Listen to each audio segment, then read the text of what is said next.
KSRTCയുടെ പുതിയ തുടക്കം. KSRTC സംഘടിപ്പിക്കുന്ന എക്സ്പോയുമായി ബന്ധപ്പെട്ട് കേരളത്തിൽ ചരിത്രത്തിലെ ഏറ്റവും കൂടുതൽ വാഹനങ്ങൾ KSRTC വിവിധ ശ്രേണികളിൽ പുറത്തിറക്കുന്ന ഒരു ദിനമാണ്. നാളെ 21-ാം തീയതി ബഹുമാനപ്പെട്ട മുഖ്യമന്ത്രി ഈ വാഹനങ്ങളെല്ലാം ഫ്ലാഗ് ഓഫ് ചെയ്യണം. 150 വണ്ടിയോളം ഫ്ലാഗ് ഓഫ് ചെയ്യുന്നുണ്ട്. ഇതിൻ്റെ തുടക്കമായിട്ട് ഞങ്ങളൊരു പ്രോഗ്രാമാണ് ഇത്.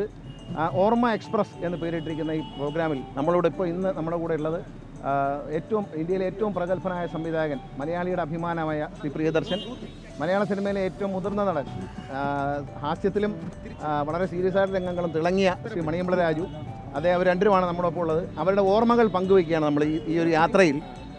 പഠിക്കുന്ന കാലത്ത് തിരുവനന്തപുരം സിറ്റിയിൽ ടൗണിൽ പഠിച്ചവരാണ്. അപ്പോൾ തിരുവനന്തപുരത്ത് നിന്നും മറ്റെവിടെയുള്ള ബസ് അനുഭവങ്ങളെക്കുറിച്ചാണ് നമ്മൾ പറയുന്നത്. KSRTCയുമായിട്ടുള്ള ബന്ധമാണ്. പ്രിയ, KSRTC പഠിക്കുന്ന കാലം മുതൽ ബസ്സിലാണ് പോകുന്നത്. പൂജപ്പുരയിൽ നിന്ന് ഒരു യൂണിവേഴ്സിറ്റി കോളേജിൽ പോകണം. സ്റ്റുഡൻസ് വള്ളിയാണ്. ഇപ്പോൾ സ്റ്റുഡൻസ് വള്ളി ഇല്ല അല്ലേ? ഇല്ല. അന്ന് ലേഡീസ് വള്ളി, സ്റ്റുഡൻസ് വള്ളിയൊക്കെ ഉണ്ടായിരുന്ന കാലമാണ്. പക്ഷേ നമുക്ക് താല്പര്യം ബസ്സിനകത്ത് കയറാനല്ല, ബസ്സിൻ്റെ ഫുട്ബോർഡിൽ നിൽക്കാനാണ് താല്പര്യം. ഫുട്ബോർഡിൽ എങ്ങനെ നിൽക്കാൻ പറ്റും എന്നുള്ളതാണ് ചിന്ത. പക്ഷേ അന്നത്തെ ഭയങ്കര രസമായ കാര്യങ്ങൾ, എനിക്ക് 2-3 കാര്യങ്ങൾ പറയാമെന്ന് വെച്ചാൽ, ചെങ്ങന്നൂർ ജംഗ്ഷനിൽ നിന്ന് ഞാൻ കയറും, അതേ വണ്ടിയിൽ പൂജപ്പുര ജംഗ്ഷനിൽ നിന്ന് ഒരാൾ കയറും, ഇന്നത്തെ സൂപ്പർ സ്റ്റാർ മോഹൻലാൽ. അവരെല്ലാം MG കോളേജ്, നമ്മൾ യൂണിവേഴ്സിറ്റി കോളേജാണ്. ഈ ബസ്സിനകത്ത് പല കാര്യങ്ങൾ കൊണ്ടും, അതായത് പെൺകുട്ടികൾക്ക് സീറ്റ് മാറി കൊടുക്കുക, ഇങ്ങനെയൊക്കെയുള്ള അന്നത്തെ പ്രായത്തിൻ്റെ കുറേ കളികളുണ്ടല്ലോ. ആ സമയത്ത് ചില ശത്രുത, 2 ഗ്യാങ്ങായി, 4-5 ഗ്യാങ്ങായി, മാരിവാനിസ് MG ഒരു ഗ്യാങ്ങായി, യൂണിവേഴ്സിറ്റി കോളേജ് ഒരു ഗ്യാങ്ങായി. ഒറ്റ വണ്ടിയേ ഉള്ളൂ, സ്റ്റുഡൻസ് വള്ളി.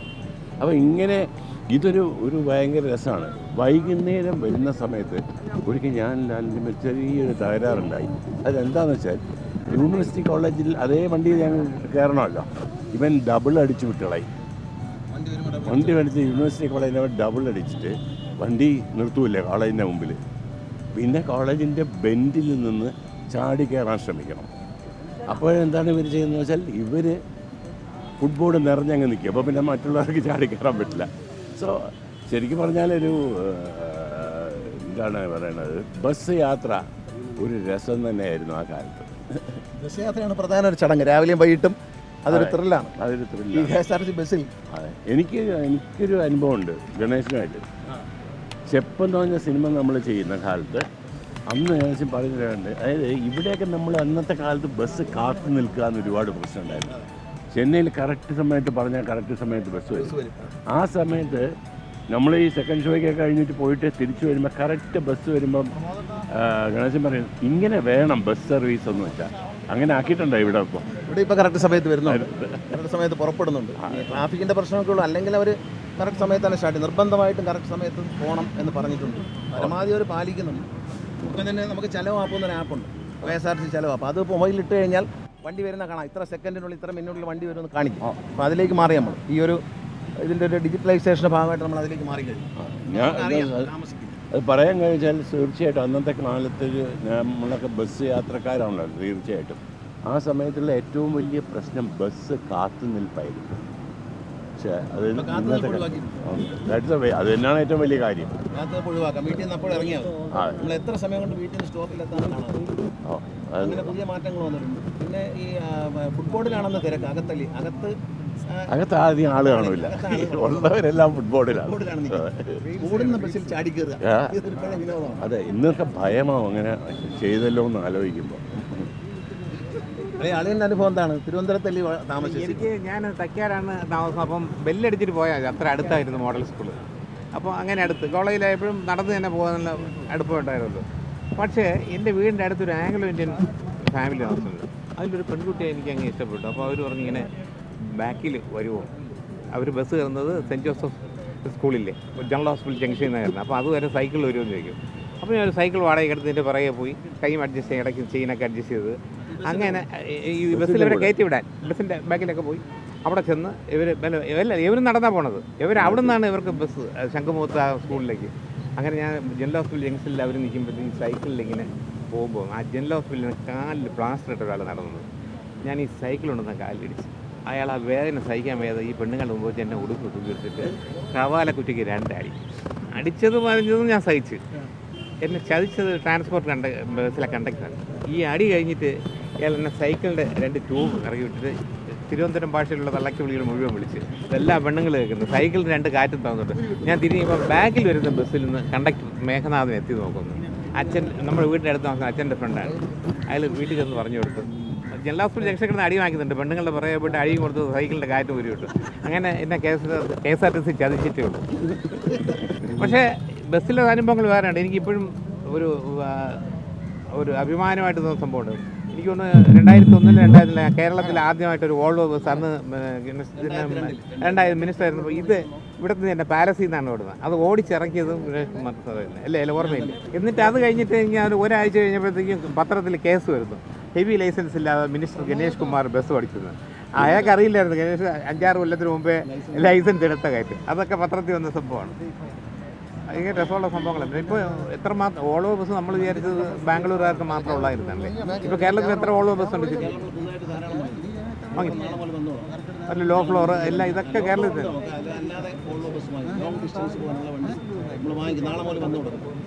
ആദ്യത്തെ സിറ്റി ട്രാവൽ ചെയ്യുമ്പോൾ ഉള്ള കളർ തരുന്ന ഓർമ്മയുണ്ട്. പച്ചയും വെള്ളയുമായിരുന്നു. ഞങ്ങളൊരു ഫീലിങ്ങിന് വേണ്ടിയിട്ട് KSRTC വീണ്ടും അതുപോലൊരു വണ്ടി ഇറക്കാൻ ആഗ്രഹിക്കുന്നുണ്ട്. പഴയ ഫോട്ടോകളെല്ലാം ബ്ലാക്ക് ആൻഡ് വൈറ്റ് ആണ്. പക്ഷേ ഈ കളർ എക്സൈറ്റഡ് ആർക്കും കിട്ടുന്നില്ല. കാരണം ഞാൻ എൻ്റെ കുട്ടിക്കാലത്ത് എൻ്റെ വല്യമ്മ, ഞാൻ ബസ്സിൽ അങ്ങനെയൊക്കെ അല്ല, കൊട്ടാരക്കരയാണ് പഠിക്കുന്നത്. അപ്പോൾ വല്യമ്മയുടെ കൂടെ തിരുവനന്തപുരത്ത് വരും. അമ്മയുടെ ചേച്ചി PR ശ്യാമള നോവലിസ്റ്റായിരുന്നു. ആ വല്യമ്മയുടെ കൂടെ പോത്തങ്കോട് പോകും. വല്യമ്മയുടെ ഹസ്ബൻഡിൻ്റെ വീട് അവിടെ. അപ്പോൾ ഈ കുമാരപുരത്തുനിന്ന് ബസ്സിൽ കയറും. ആ ഗണപതി അമ്പലത്തിൻ്റെ ആൽമരത്തിൻ്റെ അവിടെ നിന്ന് ബസ്സിൽ കയറും. അന്ന് ഈ പച്ച ബസ്സാണ്. പച്ച ബസ്സും അതിനകത്ത് വെള്ള ലൈനുമായിട്ട്. ഇപ്പം ഞങ്ങളത് വീണ്ടും റീക്രിയേറ്റ് ചെയ്യാൻ ഉദ്ദേശിക്കുകയാണ്. KSRTC എഞ്ചിനീയർമാർ അത് ഡിസൈൻ ചെയ്ത് കഴിഞ്ഞു. ഇപ്പോഴത്തെ ഒരു വണ്ടി എടുത്തിട്ട് നമ്മൾ ആ ഒരു ഓർമ്മയ്ക്ക് വേണ്ടി തിരുവനന്തപുരത്തെ പഴയ സിറ്റി ബസ്സിൻ്റെ ഒരു ഓർമ്മയ്ക്ക് വേണ്ടി ആ പച്ച പെയിൻറ്റ് പച്ച താഴെ മുകളിൽ സിൽവർ ആയിരുന്നു. സിൽവർ കളർ അടിച്ചു. ബാലകൃഷ്ണ സാർ മിനിസ്റ്ററായിട്ട് വന്നപ്പം ഇത് വലിയ എക്സ്പെൻസീവ് ആണെന്ന് തോന്നി. അലുമിനിയം പെയിൻറ്റ് അടിക്കുന്നില്ലേ. അവിടെ സാധാ പെയിൻറ്റ് അടിച്ചാൽ ചിലവ് കുറയ്ക്കാൻ വേണ്ടി അലുമിനിയം, അല്ലെങ്കിൽ ഈ അടിച്ചാൽ മുതലാവത്തില്ലല്ലോ അന്നത്തെ. ചുവപ്പ് മഞ്ഞായിരുന്നു. സിൽവർ ലൈനാണ്. നമ്മളിപ്പോൾ സിൽവർ പെയിൻറ്റ് ഒടിച്ചിട്ട് ഒരു വണ്ടി ഇതുപോലെ അന്ന് ഒറ്റ ഗ്ലാസ് അല്ല, ഒറ്റ ഗ്ലാസ് ആക്കി മാറ്റിയ 2001 ഞാനാണ്. അന്ന് 2 ഗ്ലാസ്സാണ്. അപ്പോൾ ഈ 2 ഗ്ലാസ് ഇട്ടിട്ട് പഴയ പോലെ ഒരു വണ്ടി അത് ഉരുണ്ടൊക്കെ എങ്ങനെ ഇരിക്കും. അല്ല, നമ്മൾ ഉണ്ടാക്കാനായിട്ട് അവർ ഡിസൈൻ വരച്ചിട്ടുണ്ട്. ഒരു കാര്യം മറക്കരുത്, ആ കളറിൻ്റെ പേരെന്താണെന്നറിയോ? Bus green. It is called bus green. പെയിന്റിന്റെ അത് ബസ് ഗ്രീൻ എന്ന് പറയുന്നതാണ് ആ കളർ. അത് പക്ഷേ ഇവിടുന്നാണ് വന്നിരിക്കുന്നത്. ഗ്രീൻ ഇല്ല, പെണ്ണുങ്ങളുടെ പാവാട കളർ. അതാണ് കറക്റ്റ് അല്ലേ? ആ പച്ചയാണ്. പിമ്പിളിലൊന്നും പറയാൻ പറ്റില്ല അല്ലേ? Bus green. ബസ് ഗ്രീൻ എന്നാണ് ആ കളറിൻ്റെ പേര്.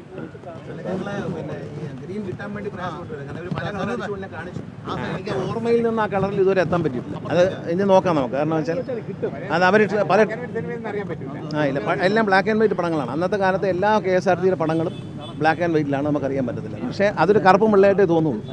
പക്ഷേ പച്ച കളറും ഒരു സിൽവറുമാണ്. ഒരു സീറ്റ് കിട്ടുമോ? ടിക്കറ്റ് പണ്ട് കൂപ്പൺ ഉണ്ടെങ്കിലേ കേട്ടു. ഉപേക്ഷ വിളിച്ചിട്ട് എന്തായാലും ചോദിച്ചു.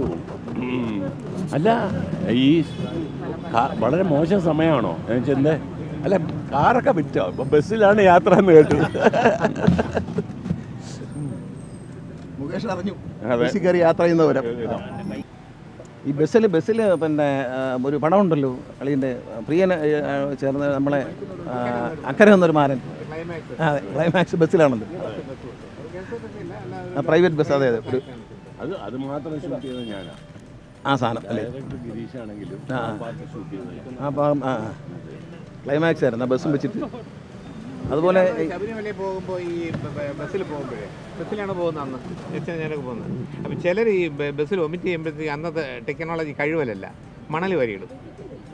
മണൽ വാരിയിട്ട് പിന്നെ നമ്മൾ പോയി തൊഴിലിട്ട് വരുന്നവരെ അവിടെ കിടക്കും. അന്ന് വേറെ സെറ്റപ്പുകളെ സംഭവം. ഞാനൊരിക്കൽ തന്നെ മൂന്നാറിൽ പോകുമ്പോൾ ഇങ്ങനെ ബസ്സിൽ ഇരിക്കുമ്പോഴത്തേക്കും വെള്ളമായിരുന്നാരാണെന്ന് തോന്നുന്നു ഫ്രണ്ട് ചെയ്യുന്ന ശ്രദ്ധിച്ച് കംപ്ലീറ്റ് എൻ്റെ ഷർട്ടിൽ 3 വരെ അയാൾ വോമിറ്റ് ചെയ്ത്. എന്ത് ചെയ്യാൻ പറ്റും? നമുക്കൊന്നും പറയാൻ പറ്റില്ല. വിഷമിച്ച് എന്ത് അവിടെ എൻ്റെ തല എൻ്റെ വെളിയിലാണെങ്കിൽ വെള്ളയാൾ എൻ്റെ നെഞ്ചിൽ കൂടെ മണ്ണാരിട്ട്. അയ്യോ, ഇതേ റോഡിൽ ഓർമ്മയുണ്ട്. ഇതേ റോഡിൽ ഒന്നാനാംകുന്നിൽ ഓരടിക്കുന്നിൽ ഈ കവടിയാർ റോഡിൽ സിറ്റി ബസ്സിനകത്ത് ഷൂട്ട് ചെയ്തിട്ടുണ്ട്. KSRTC ബസ്സിൽ. അന്ന് ഞാൻ സിനിമയിലൊന്നും അഭിനയിച്ചിട്ടില്ല. പ്രിയൻ അന്ന് ഇവിടെ പാട്ട് ഷൂട്ട് ചെയ്യുന്നത്. ഡബിൾ ഡെക്കർ ഉണ്ടെന്നുള്ളത് ഡബിൾ ഡെക്കർ അന്നുണ്ട്, ഡബിൾ ഡെക്കർ പണ്ടേ ഉണ്ട്, ഇപ്പോഴും എൻ്റെ ഓർമ്മയിൽ ഞാൻ രണ്ട് കാര്യങ്ങൾ. ഒന്ന് കണ്ടിട്ടുള്ളത് സ്റ്റീം ബസ്സാണ്, വളരെ കുഞ്ഞായിരിക്കുമ്പോൾ ഒറ്റ ബസ് ഉണ്ടായിരുന്നു. രണ്ടാമത് ഡബിൾ ഡെക്കർ ഉണ്ടായ ഒരു കാലമുണ്ട്. പിന്നെ ഡബിൾ ഡെക്കർ പോയി. പിന്നീട് ഇന്നാണ് ഞാൻ ആദ്യമായിട്ട് ഡബിൾ ഡെക്കർ കയറുന്നത്. ഒരിടയ്ക്ക് ഡബിൾ ഡെക്കർ ഇല്ലായിരുന്നു, ഡബിൾ ഡെക്കർ വീണ്ടും വന്നു. അതെ, ഇപ്പോഴും കാര്യം ഞാൻ റിയലി അപ്രീഷിയേറ്റ്. ഞാൻ വിചാരിച്ചു ഒരിക്കലും തിരുവനന്തപുരത്ത് ഇനി ഡബിൾ ഡെക്കറിന് ഓടാൻ പറ്റില്ല, ഈ മരങ്ങളും ഇതൊക്കെ. പക്ഷേ ഇതെല്ലാം കട്ട് ചെയ്തു അല്ലേ? മരങ്ങൾ ഇതിനു വേണ്ടി നമ്മൾ കട്ട് ചെയ്തു. അല്ല, ഈ വണ്ടി പോകുന്ന റൂട്ട് മരങ്ങളെല്ലാം പിന്നെ വണ്ടിയുടെ മുകളിൽ നിന്ന് തന്നെ കട്ട് ചെയ്തിട്ടാണ്. അതെ, പക്ഷേ ഇതൊരു ലണ്ടൻ്റെ കൾച്ചറാണ്. ഈ നഗരം കാണിക്കാനായിട്ട് ഡബിൾ ഡെക്കർ ഓപ്പൺ അതൊരു ലണ്ടൻ കൾച്ചറാണ്. അല്ല, ഇപ്പോൾ നമ്മൾ എറണാകുളത്ത് തുടങ്ങിയിട്ടുണ്ട്. ഓക്കെ, എറണാകുളത്ത് നല്ല വിജയമാണ്, ഇവിടെയും നല്ല വിജയമാണ്. കാരണം ഈ മിക്കവാറും ദിവസം ഈ വണ്ടി ഫുള്ളായിട്ടാണ് പോകുന്നത്. ഈ മോളത്തെ നില എന്തായാലും ഫുള്ളായിരിക്കും എപ്പോഴും. പിന്നെ മൂന്നാറിലേക്ക് നമ്മൾ വേറെ ഡബിൾ ഡെക്കർ ഉണ്ട്. ഇവിടുത്തെ ഡബിൾ ഡെക്കർ തന്നെ ഗ്ലാസ്. കഴിഞ്ഞ ആഴ്ച ഞാൻ വരുമ്പോഴത്തേക്കും ഭയങ്കര മഴ, ഫുള്ള് ജനം. മഴയത്ത് ഭയങ്കര ഹാപ്പി പിള്ളേർ. അപ്പോൾ നമുക്ക് ഭയങ്കര സന്തോഷമായി. കാര്യം മഴയൊന്നും പ്രശ്നമല്ല ആളുകൾക്ക്, അവർക്ക് എൻജോയ് ചെയ്യാന്നുള്ളത് ഇതൊരു ഭയങ്കര ഒരു രസകരമായ ഒരു സംഭവമാണ്. ഈ ഹോപ്പോൺ അപ്പ് ഓഫ് ഇവിടെ നല്ല എല്ലാ ദിവസവും ഭയങ്കര കളക്ഷനാണ്. നല്ല എല്ലാവർക്കും കയറി നഗരം കാണാൻ വേണ്ടി. തിരുവനന്തപുരത്തിൻ്റെ വേറൊരു വ്യൂ ആണ് കാണുന്നത്. ഇപ്പോൾ മൂന്നാറിൽ ഓടുന്ന ബസ്സിലുമുള്ള ഗുണമെന്ന് വെച്ചാൽ മൂന്നാറിൻ്റെ വേറൊരു വ്യൂ ആണ് കാണുന്നത്, വേറെ ഹൈറ്റിൽ നിന്നാണ് ഇത് കാണുന്നത്.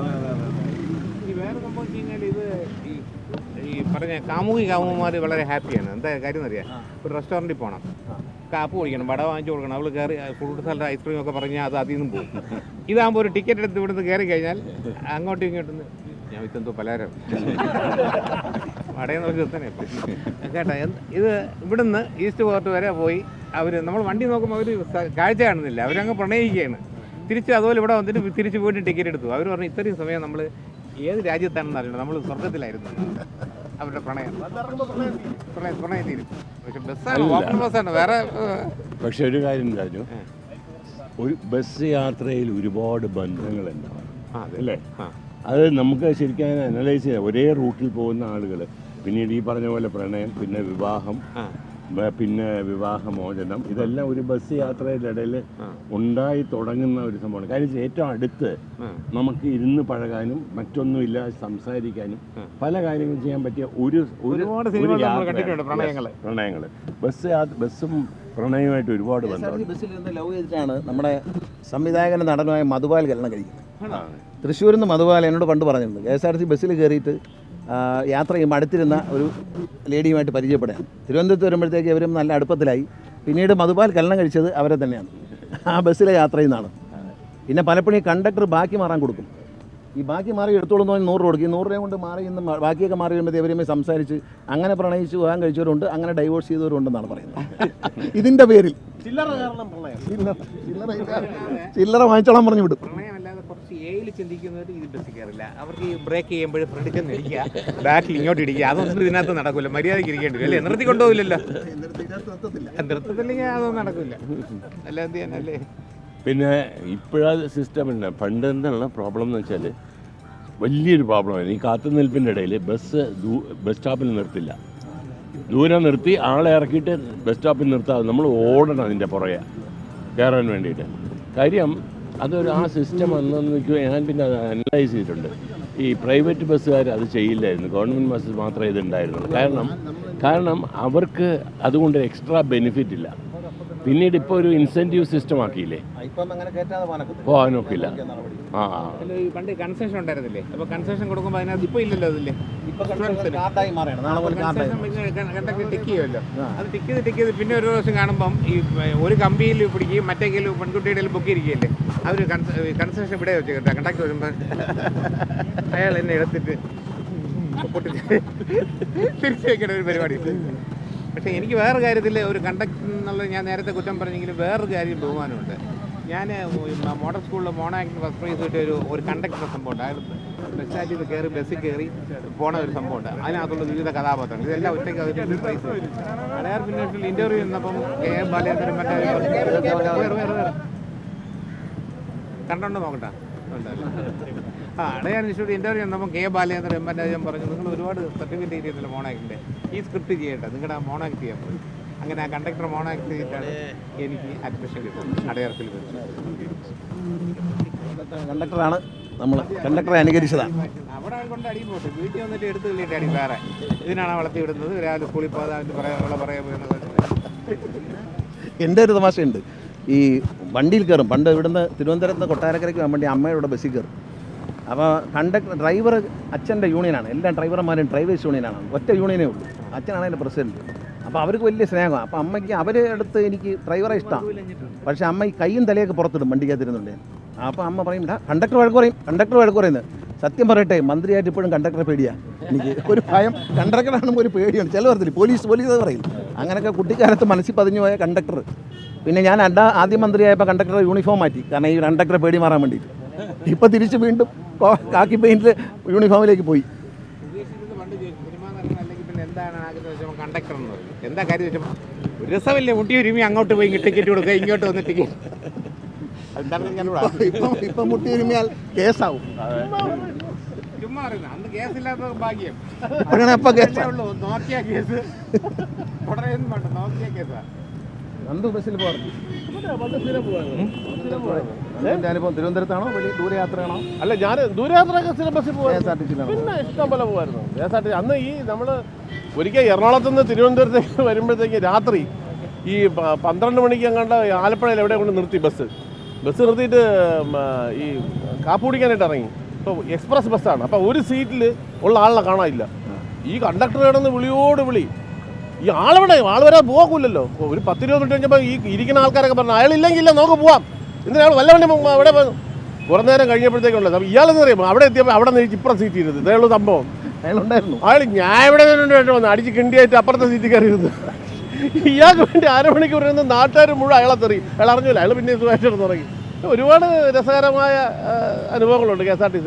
അല്ല രാജേട്ടാ, ഒരിക്കൽ ഇങ്ങനെ ആദ്യം മന്ത്രിയായിരുന്ന സമയത്ത് ഞങ്ങൾ ഒരുമിച്ച് സീരിയലിലെ ഷൂട്ടിങ്ങിന് പോകണം. ഇങ്ങനെ മന്ത്രിയാണ്, പക്ഷേ സ്റ്റേറ്റ് കാറിലല്ല, ഇങ്ങനെ സ്വന്തം കാറിൽ. ഇദ്ദേഹം ഓടിക്കുന്നു, ഞാൻ സൈഡിൽ ഇരിക്കുന്നു. പോയിട്ട് കരമന എത്തുമ്പോഴത്തേക്കും ഒരു KSRTC ബസ് ലെഫ്റ്റ് സൈഡിൽ കൂടെ ഓവർടേക്ക് ചെയ്ത് കയറി. ലെഫ്റ്റ് സൈഡിൽ കൂടെ കയറുന്നു, ഭയങ്കര റാഷായിട്ട് കയറുന്നു. വണ്ടി ഒതുക്കി നേരെ ഒതുക്കി അങ്ങോട്ട് നിർത്തി. ഈ ഗ്ലാസ് താത്തിട്ട് ഇങ്ങനെ ഈ ഡ്രൈവറുടെ മുഖം കാണാമായിരുന്നില്ല. കാര്യം ഒരിക്കലും പ്രതീക്ഷിക്കില്ലല്ലോ മന്ത്രി ഒരു കാറിൽ നിൽക്കുന്നത് പ്രതീക്ഷിക്കില്ല. എനിക്ക് എങ്ങോട്ട് പോകണം? അപ്പോൾ ഇടത് സൈഡിൽ കൂടെ ഉണ്ടോ ഓവർടേക്കിന്? അങ്ങനെയാണോ പഠിപ്പിച്ചിരിക്കുന്നത്? അങ്ങനെ കിളി പോയി. അങ്ങനെ ശരി എന്ന് പറഞ്ഞാൽ അദ്ദേഹത്തിന് വേറെ ഒന്നും ചെയ്യില്ല. ഒരു 3 മാസം ഒന്ന് ട്രെയിൻ ചെയ്തിട്ട് വരാൻ പറഞ്ഞു.